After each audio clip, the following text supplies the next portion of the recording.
ಬನ್ನಿ ವೀಕ್ಷಕರೇ, ಮುಂದಿನ ರಾಶಿ ತುಲಾರಾಶಿ. ತುಲಾರಾಶಿಯ ಒಂದು ಮಾರ್ಚ್ ತಿಂಗಳ ಮಾಸ ಭವಿಷ್ಯ ಹೇಗಿದೆ ಅಂತ ತಿಳ್ಕೊಳ್ಳೋಣ. ಮೇಡಮ್, ಮುಂದಿನ ರಾಶಿ ಬಗ್ಗೆ ತಿಳಿಸ್ಕೊಡಿ. ಖಂಡಿತವಾಗ ನೋಡಿ, ತುಲಾರಾಶಿಯವರಿಗೆ ಅದ್ಭುತವಾದ ಒಂದು ಸಮಯ ಆಗಿರುತ್ತೆ. ಸೊ ಗ್ರಹಣದಿಂದನೂ ಇವ್ರಿಗೇನು ನೆಗೆಟಿವಿಟಿ ಇಲ್ಲ, ಗ್ರಹಣದಿಂದನೂ ಕೂಡ ಉತ್ತಮವಾದ ಫಲಗಳನ್ನ ನೋಡ್ಬೋದು. ಯಾಕಂದ್ರೆ ಇವ್ರಿಗೆ 11ನೇ ಮನೆಯಲ್ಲಿ ಗ್ರಹಣ ನಡೀತಾ ಇರೋದ್ರಿಂದ ಇವರ ಅದೃಷ್ಟ ಬದಲಾಗುತ್ತೆ. ತುಂಬಾ ದಿವಸಗಳಿಂದ ಏನಾದ್ರು ಇವ್ರಿಗೆ ಯಾವ್ದಾದ್ರು ಬಾಕಿ ಹಣ ಬರೋದಿತ್ತು ಅಂದ್ರೆ ಹಣ ಬರುವಂತದ್ದು, ಅಥವಾ ಯಾವ್ದಾದ್ರು ಒಂದು ಒಳ್ಳೆ ಲಾಭ ಆಗುವಂತದ್ದು, ಏನ್ ಕೆಲ್ಸಕ್ಕೆ ಇವ್ರು ಕೈ ಇಟ್ರು ಕೂಡ ಅದರಲ್ಲಿ ಒಳ್ಳೆ ಲಾಭನ ತಗೊಂಡ್ ಬರುವಂತ ಒಂದು ಸಂದರ್ಭ ಆಗುತ್ತೆ. ಮತ್ತೆ ಕೇತು ಗ್ರಹನು ಕೂಡ 11ನೇ ಮನೆಯಲ್ಲಿ ಇದ್ದಾನೆ. ಸ್ಪಿರಿಚುವಲ್ ಟ್ರಾವೆಲ್ ಜಾಸ್ತಿ ಮಾಡ್ತಾರೆ, ಕೆಲವು ದೇವಸ್ಥಾನಗಳಿಗೆ ಹೋಗುವಂತದ್ದು, ಇವ್ರು ಅನ್ಕೊಂಡಿರುವಂತ ಪ್ಲೇಸ್ಗೆಲ್ಲೂ ವಿಸಿಟ್ ಮಾಡುವಂತ ಒಂದು ಟೈಮ್ ಆಗುತ್ತೆ. ಜೊತೆಗೆ ಇವ್ರಿಗೆ ಗುರುವಿನ ಒಂದು ದೃಷ್ಟಿ ಕೂಡ ಚೆನ್ನಾಗಿದೆ. 9ನೇ ಮನೆಯಲ್ಲಿ ಗುರು ಇದ್ದಾನೆ, ಲಗ್ನದ ಮೇಲೆ ಗುರು ದೃಷ್ಟಿ ಬಿದ್ದಿದೆ, ಗುರು ಬಲ ಚೆನ್ನಾಗಿದೆ, ಕಂಕಣ ಬಲ ಕೂಡ ಬರುತ್ತೆ. ಯಾರನ್ನ ತುಂಬಾ ದಿವಸಗಳಿಂದ ಮದ್ವೆ ಹುಡುಕಾಟದಲ್ಲಿದ್ರಿ ಅಥವಾ ಇವಾಗ ಮದ್ವೆ ಮಾತುಕತೆಗಳು ಮಾಡ್ತಿದ್ದಾರೆ ಅಂದ್ರೆ ಅದೆಲ್ಲದಕ್ಕೂ ಕೂಡ ಅದ್ಭುತವಾದ ಸಮಯ ಆಗಿರುತ್ತೆ. ಮನೇಲಿ ಶುಭ ಕಾರ್ಯಗಳು ಮಾಡುವಂಥದ್ದು ಯಾವ್ದಾದ್ರು ಸರಿ, ಗೃಹ ಪ್ರವೇಶ ಆಗಿರ್ಬೋದು, ಅಥವಾ ಸೈಟ್ ಇದನ್ನ ತಗೋಬೇಕು ಅಂತ ಏನಾದ್ರು ಅನ್ಕೊಂಡಿದ್ರೆ ಅವರ ಆಸೆಗಳು ನೆರವೇರುತ್ತೆ. ಅದೇ ರೀತಿ ಮನೆ ಕಟ್ಟುವಂಥದ್ದು, ಗೃಹ ಪ್ರವೇಶ ಅಂದ್ಮೇಲೆ ಮನೆ ಕಟ್ಟೋದು ಅಂದ್ರೆ ಶುರು ಮಾಡೋದಕ್ಕೂ ಕೂಡ ಗುದ್ಲಿ ಪೂಜೆ ಮಾಡೋದೆಲ್ಲ ಇರುತ್ತಲ್ಲ, ಅದನ್ನು ಕೂಡ ಇವರಿಗೆ ಚೆನ್ನಾಗಾಗುತ್ತೆ. ಮತ್ತೆ ನಾಮಕರಣಗಳು ಮಾಡೋದು, ಮನೇಲಿ ಹೋಮ ಹವನಗಳು ಮಾಡುವಂಥದ್ದು, ಕೆಲವು ಶುಭ ಸಮಾರಂಭಗಳನ್ನ ಕೂಡ ಇವರು ಮಾಡ್ತಿರ್ತಾರೆ. ಇನ್ನು ಇವ್ರಿಗೆ 5ನೇ ಮನೆಯಲ್ಲಿ ರಾಹು, ಬುಧ ಮತ್ತೆ ಕುಜರ ಒಂದು ಸಂಚಾರ ಇರುತ್ತೆ. ಸೊ ಇದರಿಂದ ಏನು ಅಂತಂದ್ರೆ, ಮೊದಲೇ ರಾಹು ಗ್ರಹ ಇರೋದ್ರಿಂದ ಮಕ್ಕಳ ಆರೋಗ್ಯದಲ್ಲಿ ಏರುಪೇರಾಗೋದು, ಅಥವಾ ಮಕ್ಕಳ ವರ್ತನೆಯಲ್ಲಿ ಇವ್ರ ಮನಸ್ಸಿಗೆ ನೋವಾಗುವಂಥದ್ದು, ಅಥವಾ ಏನೋ ಅವರಲ್ಲಿ ಸ್ವಲ್ಪ ಇವ್ರಿಗೆ ಸಮಸ್ಯೆಗಳನ್ನ ಇವ್ರು ನೋಡ್ಬೇಕಾಗಿ ಬರುತ್ತೆ. ಅಥವಾ ಇವರಿಂದ ಅವ್ರು ಸ್ವಲ್ಪ ದೂರ ಇರೋದು, ಅಂದ್ರೆ ಅದನ್ನ ಟ್ರಾವೆಲ್ ಮಾಡೋದು, ಅಥವಾ ಅದನ್ನ ಹೊರದೇಶಕ್ಕೆ ಹೋಗುವಂಥದ್ದು, ಹೊರದೇಶಕ್ಕೆ ಹೋಗುವಂತ ಇದು ಕೂಡ ಬರುತ್ತೆ, ಆಪರ್ಚುನಿಟೀಸ್ ಕೂಡ ಬರುತ್ತೆ ಅವ್ರಿಗೆ.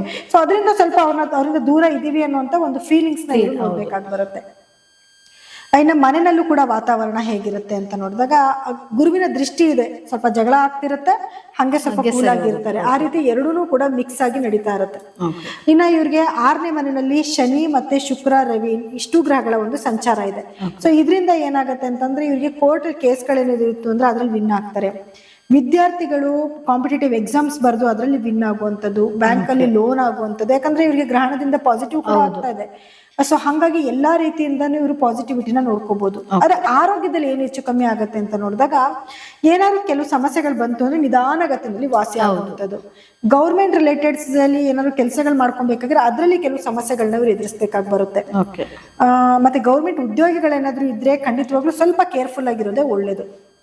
ಇನ್ನ ಹೆಣ್ಮಕ್ಳಿಗಾದ್ರೆ ಯುಟ್ರಸ್ ಅಲ್ಲಿ ಸ್ವಲ್ಪ ಪ್ರಾಬ್ಲಮ್ಸ್ ಬರಬಹುದು, ಅಥವಾ ಶುಗರು, BP ಇಂಥದ್ದೇನಾದ್ರೂ ಕಾಣಿಸ್ಕೊಳ್ಳುವಂತ ಸಾಧ್ಯತೆಗಳು ಕೂಡ ಇರುತ್ತೆ. ಆರೋಗ್ಯದಲ್ಲಿ ಆಗುವಂತ ಸಮಸ್ಯೆಗಳಿದು. ಅದ್ ಬಿಟ್ರೆ ಇವರಿಗೆ ತುಂಬಾ ಚೆನ್ನಾಗಿದೆ. ಏನು ತುಲಾ ರಾಶಿಯವರಿಗೆ ಎಲ್ಲಾ ರೀತಿಯಿಂದನೂ ಅದ್ಭುತವಾಗಿದೆ.